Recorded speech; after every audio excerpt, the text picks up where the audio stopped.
Hello everyone, this is a question of NEET PC 2020. It says a female was on stable diet of maize.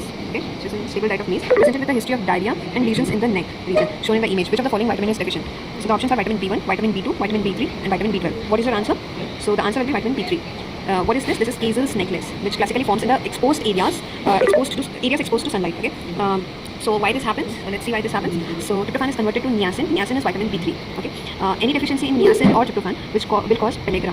Pellagra is characterized by 4 Ds: dermatitis, diarrhea, dementia, and death. Dermatitis, this here, the given picture shows dermatitis. This is Kaysel's necklace, which is part of dermatitis. Diarrhea, in the question it is given that the patient presents with diarrhea. Okay. And then dementia also, and then lastly death. So what factors leads to the deficiency of tryptophan? First, let's see this. So in Hartnum disease, the absorption of tryptophan is reduced from the intestine. In jawar and maize eating population given in our question, leucine is increased, which decreases tryptophan. In carcinoid syndrome, tryptophan is converted to serotonin, so it is not converted to niacin, and hence this happens. In a drug known as isoniazid, it is anti-tuberculosis drug, which is analog to niacin. It causes niacin deficiency in pellagra, and in alcoholics, pellagra also happens.